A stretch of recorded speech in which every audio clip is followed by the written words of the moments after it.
Bumalik na naman ang mapanghimasok kong isip. Ang klasikong kotse na ito, 3,000 lang, kaya mabebenta na agad ang Corvette 1 linggo matapos kong ilista. Wow, buti na lang at hindi ako gumastos ng $100 para sa bagong mga ilaw sa harap. Hey, welcome sa Flying Wheels Part 2. Naalala mo ba ang kotse na ito? May update kami tungkol dito. Bumili rin ako ng Honda Element sa halagang 700. Ibabalik natin ito sa ayos at ibebenta sa video na ito at dadaanan ko ang mga numero para makita kung kumita ba tayo. Oo, magkano ang kinita natin, sasabihin ko sa iyo sa video na ito. At siyaka, konting patikim para sa paparating na video at nagbebenta kami ng Corvette. Bibigyan kita ng ideya kung magkano namin ito naibenta at kung magkano ang kinita namin. At dadalhin din kita sa auction. Bibili, ayusin, lilinisin, ibebenta at pag-uusapan ng kita bago pumunta sa auction. Marami tayong gagawin na yon. Ako, si Flying Wheels. Tara na!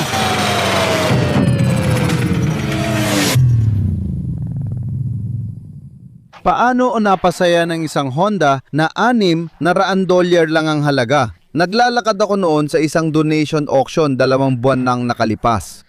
Kung hindi mo pa nakita, ipapakita ko sa inyo kung kailan ko binili ang 2004 Honda Element na ito sa halagang $600. Baka i-blur ko ito o hindi ipakita sa video kasi hindi ganito itsura nito nung binili namin. Halos hindi pa nga umandar papunta sa trailer ko. Sa video natin ngayon, bubuhay natin ulit itong $600 na kotse at ibebenta natin ito para sa malaking tubo. Pinag-uusapan natin dito ang higit 100% na tubo na nakakabaliw dahil maliit ang risk. Balikan natin gamit ang time machine ang araw ng pagbili ko ng kotse. Tara na, 2,000 malo Honda Element ulit. Makikita mo ang pag-aayos ng headlight. Bubuhayin natin ang plastic at pupuliduhin ang kotse, literal na ayusin natin ang basura. Ang Honda na may 4-cylinder at manual transmission ay isa sa pinakamagandang kotse na mabibili dito. Malaking bagay ito. Umasa ako makukuha ko ang bintana mula sa parts car. Kailangan nito ng gas filler cap. Gusto kong i-update ka tungkol sa kotse. Nakatenga lang ito dito ng halos 1 buwan. Bakit? Kasi may iba pa akong proyekto tapos na itong Altima. Kakagaling ko lang sa auction at kinuha ko ito. Ito ang susunod na video natin, Huwebes ng gabi. Bago lang natin nabili ang Viper na hindi perpekto. Dadalin ko ito sa body shop na yung linggo, pero hindi sa video ngayon, sa mga susunod na video pa. Tungkol sa kotse, ewan ko. Tatanggalin ko ang hood na ito, gagamitin ang hood pin at ibabalik ang dating hood. May nagtatanong tungkol sa mga head na akala nila aftermarket. Sa tingin ko, original pa rin ang head, pero aftermarket na ang intake. Anong brand para ma-search ko? Karamihan ng part 1 ay tungkol sa sasakyan, kaya gusto kong i-update kayo at ipakita kung nasaan na tayo. Kompleto na lahat ng pyesa ko para dito, hindi ko lang pa na-install. Ewan ko kung bakit. Siguro dahil may iba pa akong mga proyekto na inuna. Halos lahat nakasundo na ang anak kong lalaki ang dapat kumuha ng sasakyan.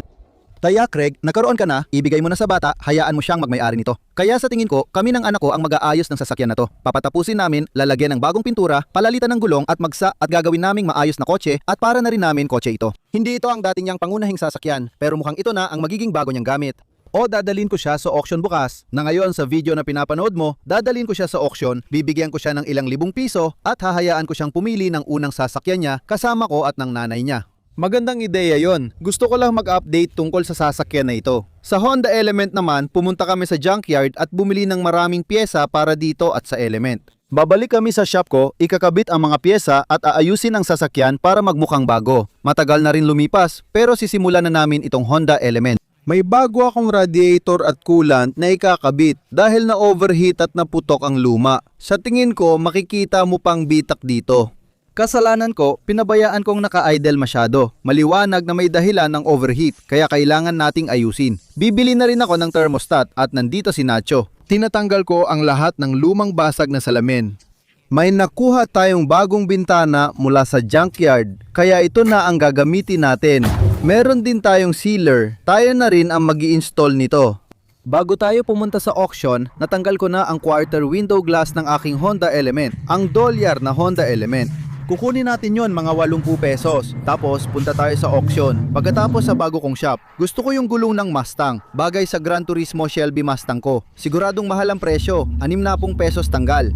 At ngayon, meron na tayong window glass para sa Honda Element. At pupunta na tayo sa auction mula rito kaya ayos yun. Panalo ang araw natin na yon kaya welcome sa auction. Mayroon tayong 1,000 siyam, naraan siyam, 45 sakong litro, 500 siguro mga 8, 6,000 milya na ang tinakbo. Ayoko nito, wala ito sa plano ko. Sakit lang ito sa ulo, bangungot ito. Sakong litro, 320 ito na sa totoo lang gusto ko yung makina na yon. Titingnan ko pa rin siya ngayon.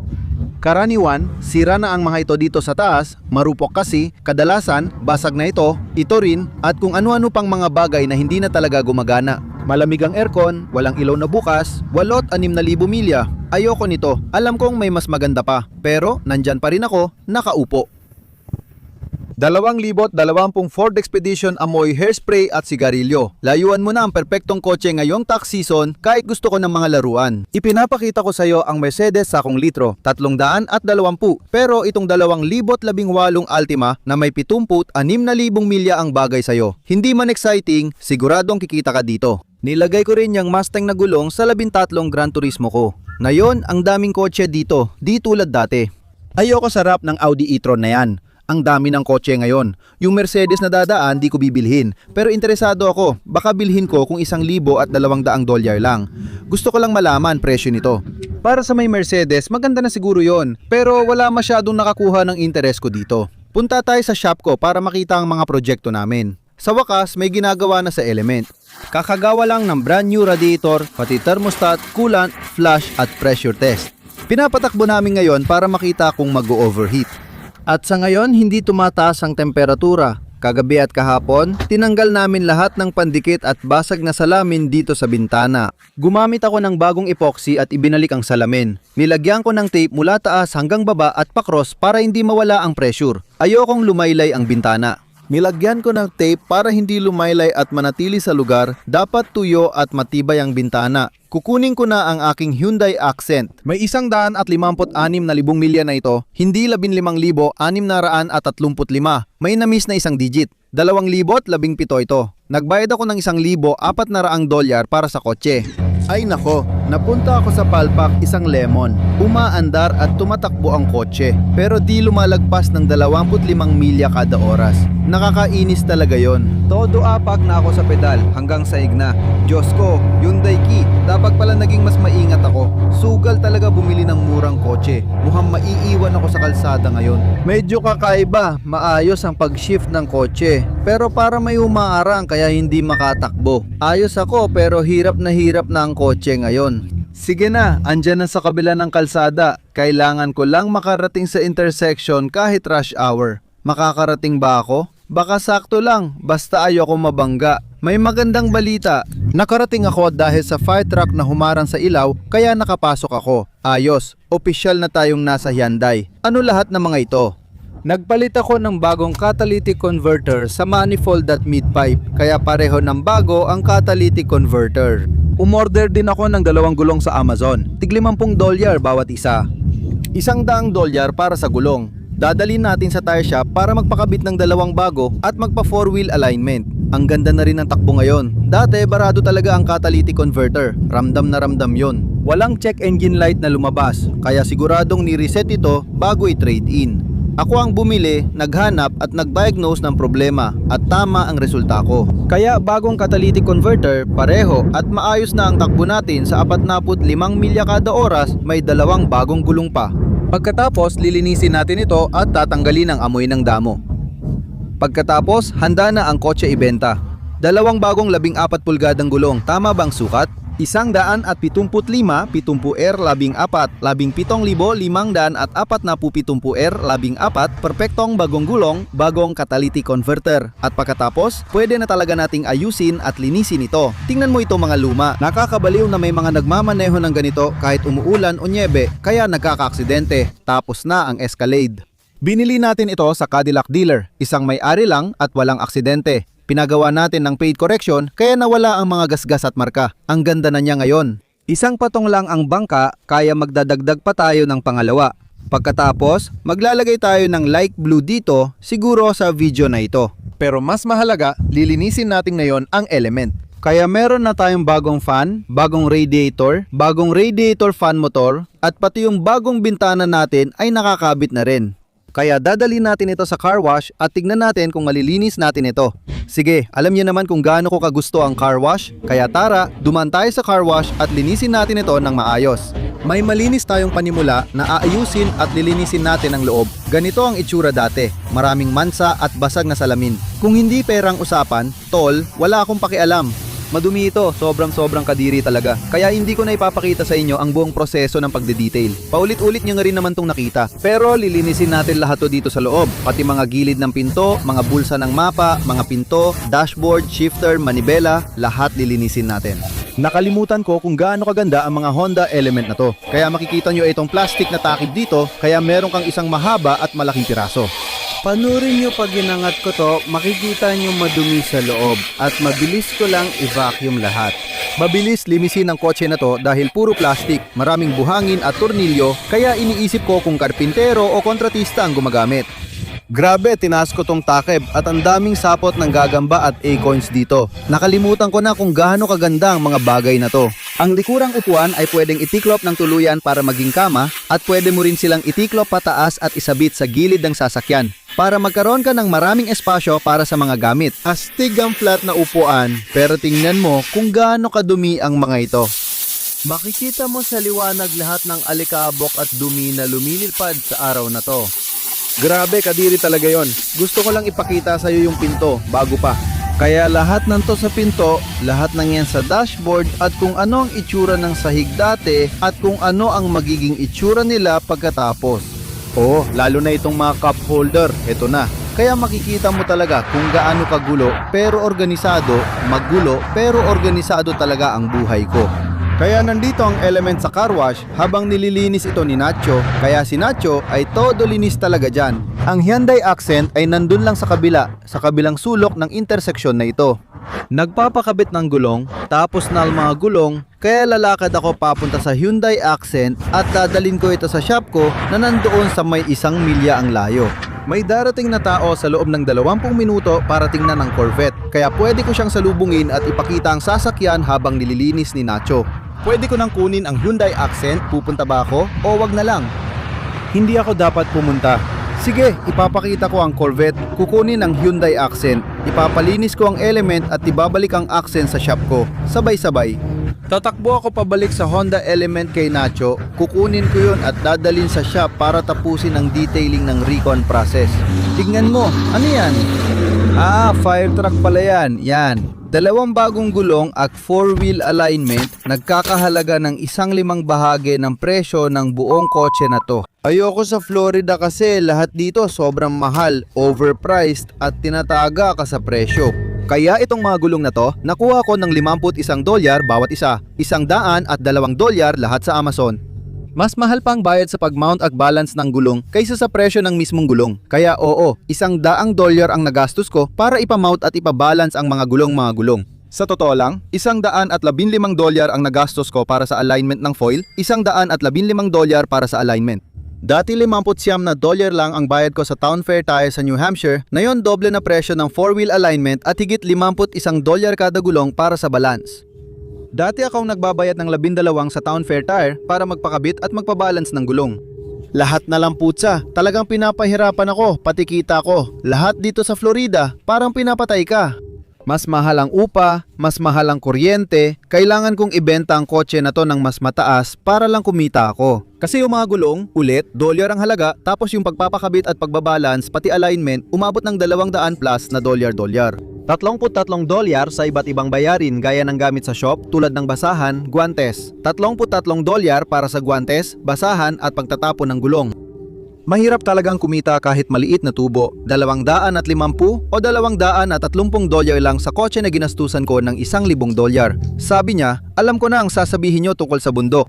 Sana binili ko na lang yung gulong sa kanya. Mas mura sana, mas mura talaga. Kung binili ko yung gulong sa kanya at siya na rin ang nag-mount at nag-balance, mas mura sana yung pag-mount at balance. Pero gusto niya $100 at 2 kada gulong.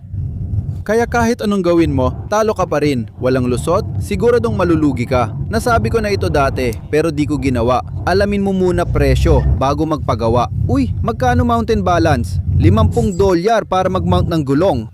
Tatawag muna ako, salamat. Hindi ko gagantimpalaan ang ganyang pananamantala sa presyo. Tinanong ko rin kung pwede mag-setup ng fleet lease account. Gusto ko kasi na isang mekaniko lang ang hahawakan lahat ng negosyo ko. Kung may dealership ka, maghanap ng mapagkakatiwalang mekaniko na tama ang presyo para sa lahat ng kailangan. Hindi ko kailangang kunin lahat ng kita nila. Maging patas ka lang sa akin, magiging patas din ako sa'yo. At sa'yo ko lang dadalhin lahat ng negosyo ko. Pero sinabi ko dito kay kuya, sabi ko, kung gusto mong mag-setup ng commercial account, dadalhan pa kita ng mas maraming trabaho. Pero dapat iba ang presyo. presyo. Iba talaga kasi nababawasan ang kita ko sa bawat maliit na bagay. Kaya ibibigay ko sa iyo lahat ng trabaho ko. Kung pwede, baguhin mo ang presyo para sa akin at bigyan mo ako ng fleet account o kung anuman. Pero kung hindi mo kaya, hindi na ako makakabalik ng ganun. Hindi ako magbabayad ng dolyar para sa exhaust work ng Mustang. Tulad ng sabi ko sa huling video, hindi ko gagastusan ng dolyar ang dalawang gulong para sa kotse na $1,000 lang. Kaya heto ang catalytic inverter. Nahulog itong piraso mula rito at sa loob, halos di mo na makita ang kabila kaya walang liwanag. Nasaan na yung isa pa sa likod? Pwede ko bang gawin yun? Heto pa isang catalytic inverter. Walang liwanag sa loob niyan, talagang barado na yan at kaya ko lang nakita yung ilang maliliit na guhit ng liwanag doon. Kaya nababarahan ang mga catalytic converter na yan, umiinit sila. O kaya naman, sobrang usok o langis ang pumapasok at umiinit lahat at natutunaw, tapos nagsasama-sama ang mga mamahaling metal at nababarahan ang catalytic converter. Kapag lumabas ang PO 420 o PO 430 code, ibig sabihin nito ay may problema sa bank 1 o bank 2 catalytic inverter. Huwag balewalain ito dahil pwedeng matunaw ang catalytic converter mo. Katulad ng nangyari sa Hyundai, ganun din sa kotse mo, kaya hindi ka na makakaalis. Bukas na tayo, aalis. Unahin natin ayusin ang headlight. Lalo na makikita mo itsura ng mga headlight dito sa Florida. Puro oxidation ito, kaya ganito ang itsura bago. Sisimula na ang headlight correction. Marami na akong videos tungkol dito, kaya makikita mo ang proseso sa iba. Dito, ipapakita ko lang ang itsura bago at pagkatapos. Buti na lang, hindi ako gumastos ng $100 sa bagong headlight. Kaya yan ang wet sand. At ito na ba ang huling polish? Oo, wow. Bago, pagkatapos. Gustong-gusto ko ang pag-aayos ng headlight kahit maraming nambabash online. Pero mula noon hanggang ngayon, ang ganda talaga. Wow! Ito na yata ang pinakamagandang headlight restoration na nakita ko. Ang galing noon, di pa rin ako makapaniwala sa mga headlight na yan. Pero pinakausapan ko si Nacho na lagyan ng tape lahat ng plastic para mapunasan niya ng wax ang kotse nang hindi nadadampian ng tape. Pero puro plastic pala ang buong kotse, kaya halos isang buong rolyo ng tape ang nagamit niya sa pagtitype ng kotse na to. Mga isang oras ang lumipas, sinubukan ni Nacho ang kamay niya sa dent repair at ayos naman ang ginawa niya. At yung polish sa isang fender lang ay ang ganda ng kinalabasan, kaya medyo maputla pa yung iba pero yung pinolosh ay ang ganda ng itsura. Hindi pa ito napopolish, kaya titignan natin pagtapos na. Wow, ang kinis! Sige, pwede mo na tanggalin ang tape. Gaano kabilis mo na wax? Puro plastic lang, hindi metal. Ang ganda ng itsura.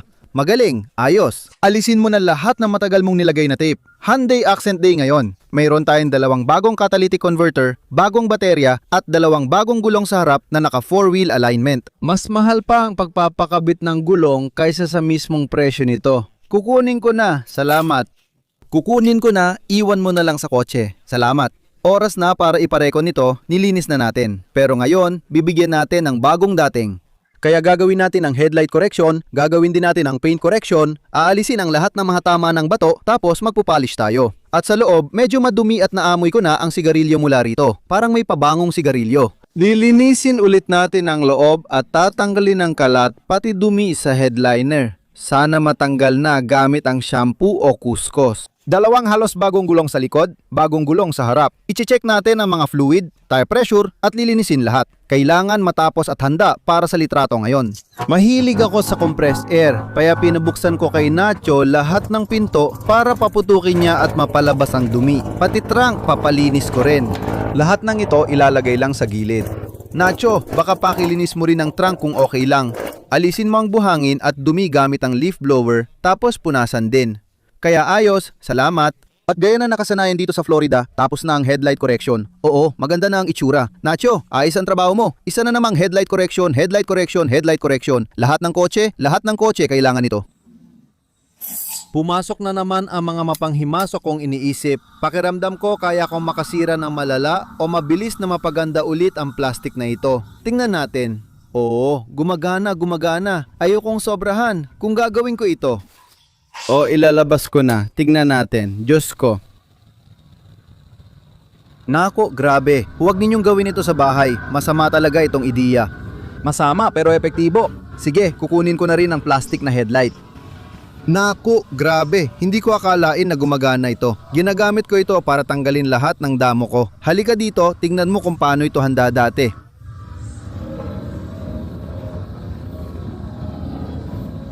Bago, pagkatapos, subukan mo rin ito. Naiintindihan mo ba ako? Huwag niyong gagawin ito sa bahay. Masamang ideya ito. Naku po.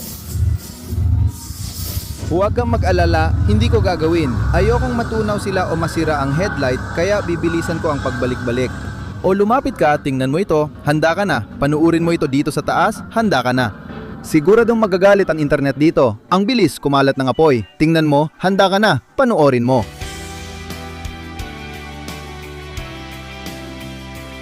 Parang may bagong light pack akong nadiskubre. Tignan mo tong maliit na mukong.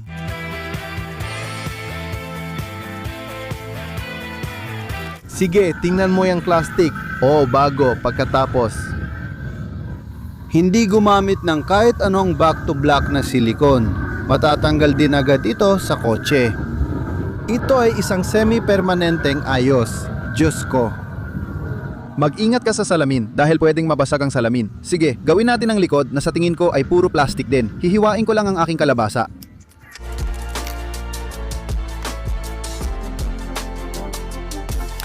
Tingnan mo yung nasa ibaba. Tapos na, ang galing nun, di ako makapaniwala, gumana yon. Marami na akong video kung gaano ko ayaw ang Facebook Marketplace, pero kailangan kasi libre ito. Nagpo-post ako ng mga bagay sa Marketplace, tinitiis ko lahat ng sakit ng ulo, mga walang modo at mga tanga sa Marketplace na nag-aalok ng isang katlong presyo ng kotse ko. Pero sa huli naman, nabebenta rin ang kotse. Nag-message si Robert, kinuha ang 6 may tinanong at sinagot ko. Mukhang okay, baka dumating siya mga 3:00 patas. Kailangan ko ng address. Ay message mo ako kapag paalis ka na dahil hindi ako palaging nandito. Lumalabas lang ako pag may appointment. Nasa Pagsanjan, Laguna ako. Aalis lang 3:00. Ipadala mo ang address, ipinadala ko na ito. Darating siya ng 3:30. Nasabi ko na rin ang estimated time of arrival. Walang sagot. Tinanong ko estimated time of arrival mo pero wala pa rin. Nasa labas ako, may inaasikaso sa bayan. Lumipas ang 15 minuto, nagtanong ulit ako pero wala pa ring sagot.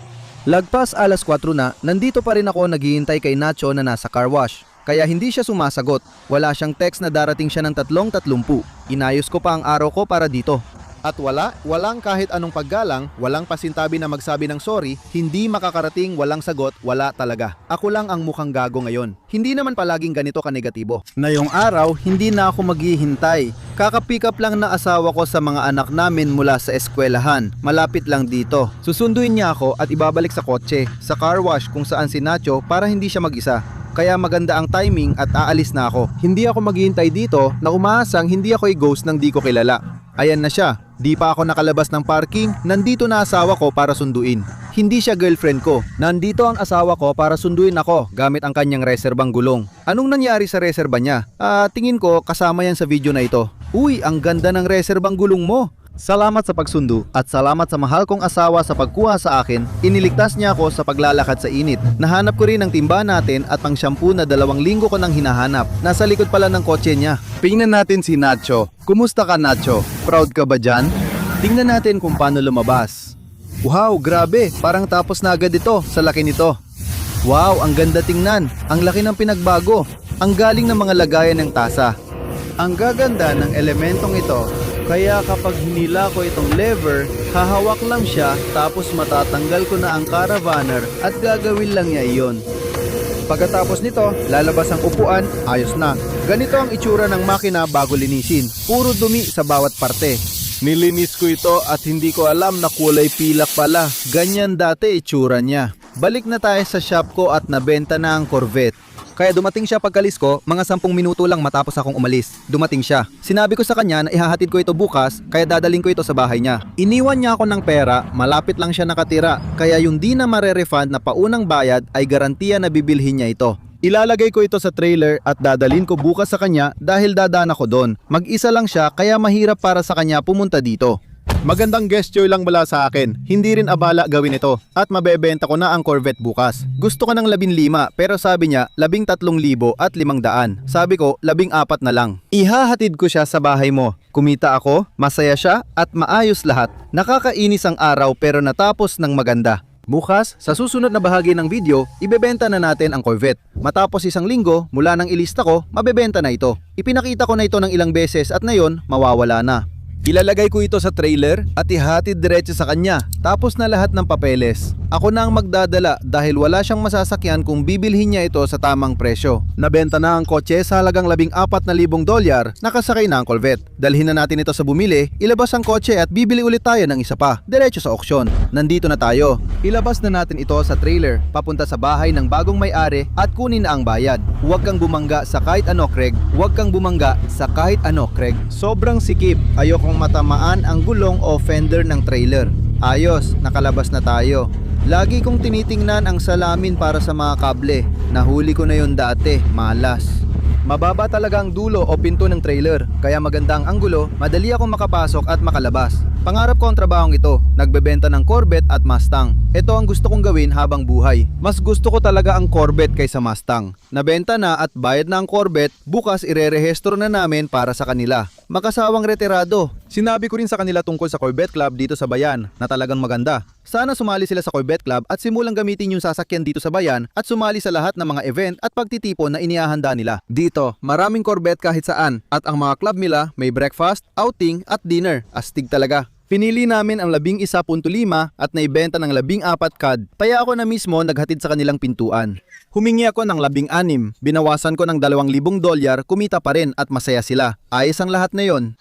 Ang pinakaiba sa pagbebenta, gaya ng Honda Element na nire-restore namin, ang kotse na yon ay nagiging dolyar. Bangungot talagang ibenta sa tao, lalo na kung tipid siya at todo tawad, tapos mahirap pa sa marketplace. Kailangan pa nito ng maraming trabaho para sa kalahati lang ng kita. Ang Corvette, inaalagaan, mababa ang tinakbo at kadalasan may pera ang bumibili. Kinuha niya agad mula sa account niya at binili agad. Masaya sila kasi gusto lang nila, mas maganda pa kaysa sa talagang nangangailangan nun. Parang kotse na pasok sa budget kaya swak ang mga Corvette, affordable sila. Yung mga bago sobrang mahal, pero yung mga nagkakahalaga ng 15 o $20,000, yun ang tama. Kung sinusundan mo ang paglalakbay ko sa pagkuha ng dealer lisensya, nakita mo kung gaano kahirap magparehistro ng Mustang. Naibenta ko na ang 2004 Corvette ko at kinailangan pumunta sa tax collector at land transportation office para magpa-reassign ng titulo dahil puno na ang likod nito.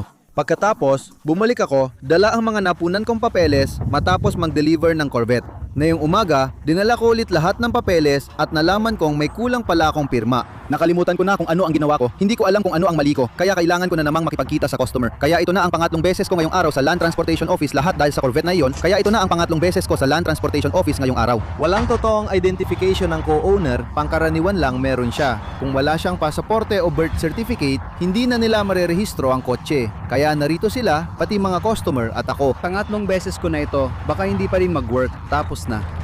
Dumating ako dito ng 2:00 ng hapon. May dealer pa ako, dumating ako 2 PM, 3:30 PM na. 4 na beses kong sinubukan pero tapos na. Kita tayo mamaya.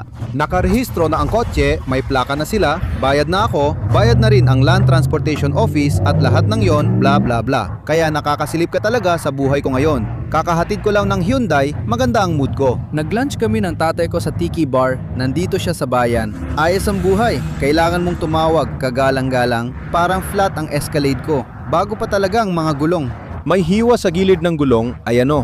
Anong nangyari? Mukhang tinamaan siya ng bagay na hindi gawa ng tao at hindi rin sinaksap ng distornilyador. Hindi madaling mabutas ang gilid ng gulong na to, pero may tinamaan na naman siya. Bakit kaya? Kailangan ko na namang magpalit. Tingnan mo yung thread, nakakatawa talaga. Ayos ang buhay, biglang hindi. Tapos ayos ulit, tapos hindi na naman. Mali pa yung dulo ko, kaya bumababa na yung bola ngayon. Kailangan mong tanggalin itong takip, tapos tanggalin yung butas ng susi gamit ang card key na nasa loob ng key fobs. Tanggalin mo yung susi mula sa key fob. Tapos, tanggalin mo yung insert na ito, itong piraso na ito, dito. Tanggalin mo ito. At pagkatapos, pwede mo nang gamitin yung jack para ibaba yung reserbang gulong. At habang iniikot ko ito, bababa yung reserba. Pwede ko nang tanggalin yon kapag maluwag na yung kable. Tanggalin yung kable mula sa reserba kapag sapat na ang luwag.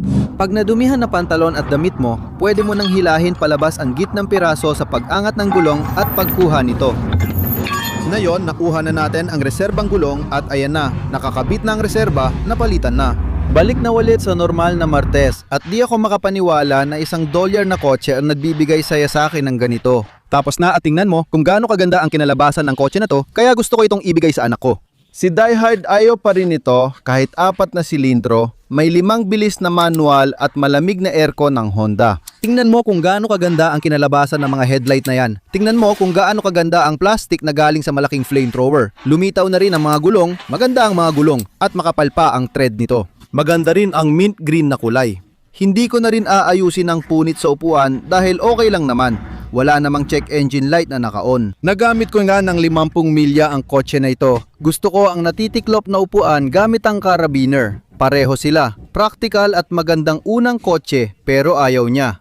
Sa tingin ko, astig talaga na 5-speed manual transmission ito. 208,000 milya na at matibay pa rin. Ngayon, nagpalit kami ng fan motor at may ginawa pa akong isa pang bagay na may kinalaman sa electrical ng fan. Nakalimutan ko na kung ano, siguro switch, hindi ko na maalala. Pero tapos na rin yun. Tapos nag full detail kami. Kung natatandaan mo, punong-puno ito ng basura dati at kailangan ko pang gawin ang lower ball joints. Gagawin ko pa yon. Gagawin ko rin ang lower ball joints. Dadalhin ko ito sa shop ko para lagyan ng lower ball joints. Nakuhanan ko na rin ng litrato, kaya ito na itsura ng mga litrato. Kumuha ako ng litrato sa iba't ibang anggulo na makikita mo sa screen habang pinag-uusapan ko ito. Mapapansin mong maulap at nagbabago ito ayon sa kulay ng kotse sa pagkuha ng litrato. Kapag tirik ang araw, kadalasang hindi maganda ang kuha. Kapag itim ang kotse at maulap, kita ang mga ulap at parang kupas ang kulay. Pero itong kiwish na berde, maganda pa rin sa litrato, gaya na nakikita mo. Kinuhanan ko ng litrato at 60 segundong video ang lahat ng anggulo at loob. Ilalagay ko ito sa Facebook Marketplace para ma-order sa website ko sa halagang $3,800. Sa tingin ko, may kakaibang fans ang mga ganitong kotse. Pero sulit ang maayos na Honda sa $3,800, di ba? Kung sulit ito ng $3,500, nagastos ko lang dito ng wala pang $1,500. Ibig sabihin, kikita ako ng hindi bababa sa $2,000. Yung kotse, $600 ang bili tapos may auction fee pa, kaya nasa $800 na lahat. Yung fan at yung motor at yung labor ay hiwalay pa. Tingnan natin 800 plus isa pa. Siguro mga 500. Kaya ang nagastos ko dito, sabihin na lang natin, 1,500 lahat-lahat kasama na ang labor natin. Kung gumastos ako ng 15 at kumita ng 30 at 5, panalo na ako. Kahit 3 lang makuha ko, may kita pa rin. Pag dinobel ko, puhunan ko. Doble rin kita ko. Iyon ay 100% na tubo sa maliit na puhunan. At sa presyong ito, tandaan, ang kotse na ito ay na-donate sa presyong ito, panalo-panalo talaga. Ibig kong sabihin, pwede ko pa itong i-donate pabalik.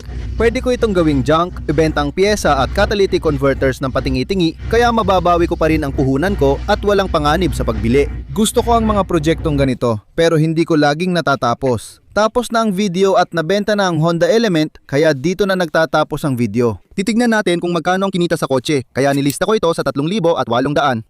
Natapos naming ayusin ang ball joints, palitan ng radiator fan, thermostat at magpa-coolant flush.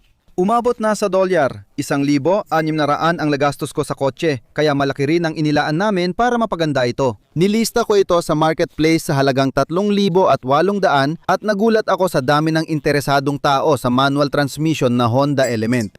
Tinanggap ko ang Toyota Sienna kapalit, kaya makakaroon tayo agad ng Toyota Sienna mula sa Toyota CNI. Kaya sa huli, parang naging 2,600 lang ang nagastos namin para dito at sa isang Toyota Sienna, kaya kumita kami ng mga $1,000 at $100 dito sa kotse na to at nakakuha pa kami ng libreng Toyota Sienna. Binebenta na ang Hyundai Accent 2017 sa halagang 4,500, may 157,000 milya. Napalitan ng 2 harapang gulong, front cut at mid cut. Malinis at maayos din ang itsura nito. Kung naalala mo kung gaano kadumi ang sasakyan dati, nagastos ako ng ilang $1 para linisin at ayusin ito. Kung mabenta natin ng 4,000, kikita tayo ng ilang $100. Naibenta ko ang Corvette na nabili ko ng $12,000 sa halagang $14,000. Kaya kumita kami ng ilang $100. Ako pa ang naghatid nito sa bahay nila. Mas gusto ko talagang magbenta ng Corvette at Mustang kaysa sa ganitong sasakyan. Pero kikita pa rin ako sa pareho. Makakakuha ako ng 100% tubo sa 2 sasakyan na ito. Pambihira talaga. Hanggang dito muna. Ang Cadillac Escalade naman ang susunod nating video. Maraming nangyari sa video ngayon. Sana ay naging masaya at kapaki-pakinabang ito. Kung nagustuhan ninyo, malaking bagay sa akin ang isang thumbs up at sabihin ninyo kung anong nagustuhan ninyo at kung ano ang hindi. Sa tingin ko, kumpleto na ang video na ito. Kaya salamat sa panonood at sa suporta. Kita-kits tayo ulit. Magandang araw sa inyo, paalam!